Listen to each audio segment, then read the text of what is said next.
It was a Sunday morning in February 2017 when a couple's absence from their home became too disturbing to ignore. Lisa Mbito, who had been living with her sister, Wendy, could no longer brush it off.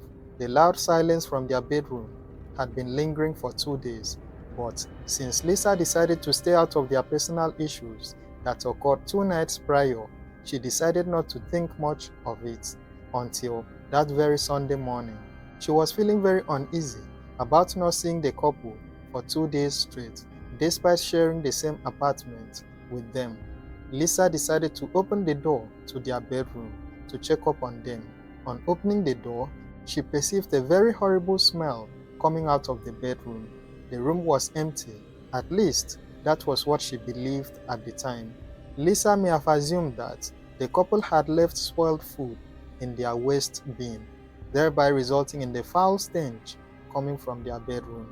She decided to assist them by cleaning up the room, but little did she know her decision to get the couple's room cleaned up would mark the beginning of a horrifying discovery that would shatter her world forever. Lisa called her younger sister to help her clean the room. Together, they began to tidy up, hoping to get rid of whatever was causing the unbearable odor. They cleaned and scrubbed, but the smell persisted. Something was obviously wrong. It was then that Lisa decided to look under the bed. As she lifted the edge of the bedspread, what she saw made her blood run cold.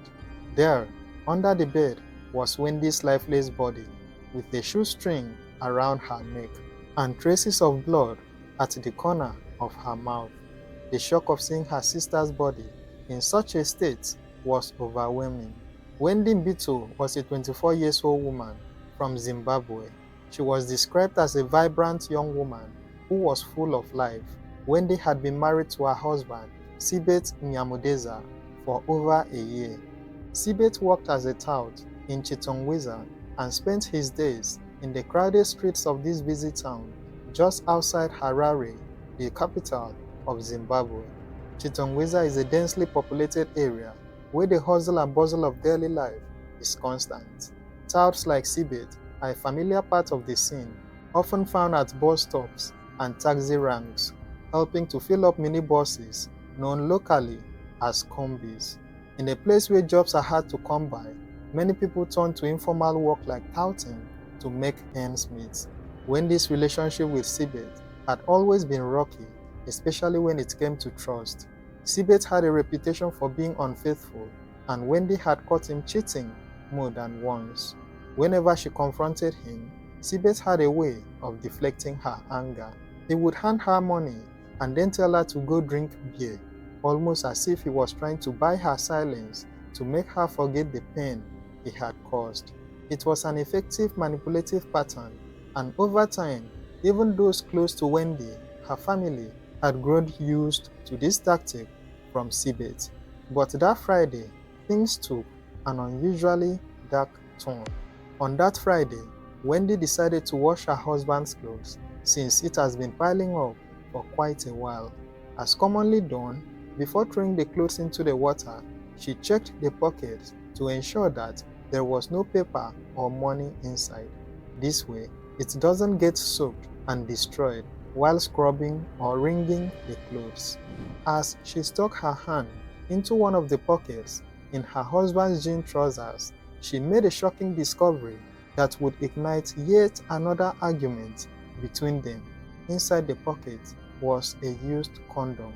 Wendy was very furious after making this discovery. She waited for Sibet to return from work, and when he finally did, Wendy angrily confronted him because this was not the first time he had cheated on her. However, unlike other days, this time around, the tension built so high that it resulted in the biggest fight they've ever had as a couple. After Wendy confronted him about the discovery, Sibet decided to pull off his usual tactics. He offered Wendy some money to go drink beer and calm herself down.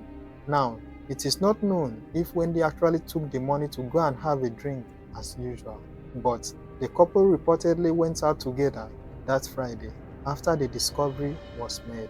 They later returned home around midnight, that same day, still arguing and shouting at each other. Wendy felt she had had enough of his infidelity and was threatening to leave the marriage for good. Lisa, who was in another room, heard the commotion but chose to stay out of it. She was used to their arguments and didn't think much of it. She even ignored a call from Wendy that night, assuming it was just another one of their fights.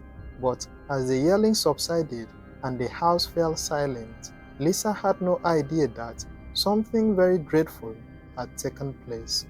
The next day, the house was unusually quiet. Lisa hadn't seen or heard from either Wendy or Sibeth, but she assumed they had gone out to cool off.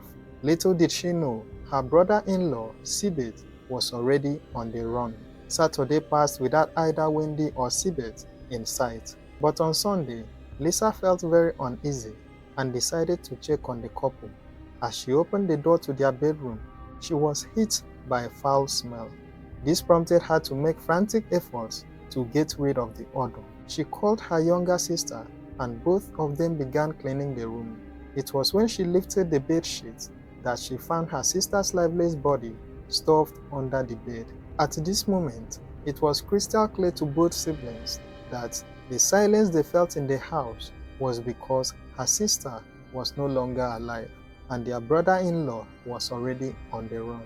It turned out that while Wendy was asleep that night, Sibeth pulled out a string from his shoes and then used it to strangle his wife. He proceeded to stuff the lifeless body under their matrimonial bed and slept on that same bed until the next morning. The day after Sibeth had committed the heinous act, he was said to have visited a friend at another unit to borrow money from him. When he got there, he casually told the people around that he had killed someone. But unfortunately, no one took him seriously. They all thought he was joking, at least until Wendy's body was found the following day. The discovery of Wendy's corpse prompted an immediate police investigation. As the case unfolded, a chilling revelation emerged, shedding some light on what might have driven Sibeth to commit the heinous crime. Wendy's family described Sibeth as having a strange and unsettling character, something even Wendy herself had trouble understanding. Wendy would often complain to her family about Sibeth's odd behavior. There were times when she would wake up to find Sibeth staring at her in the middle of the night. He suffered from strange nightmares. He would sleepwalk and sometimes startled her by suddenly jumping up out of nowhere. In one particular disturbing incident, Wendy found some juju hidden in her pillow. When she confronted Sibeth about it, he told her that it was to protect him from some money-related rituals he had done in the past. Despite all the disturbing signs and his repeated infidelity, it's difficult to understand why Wendy stayed with Sibeth.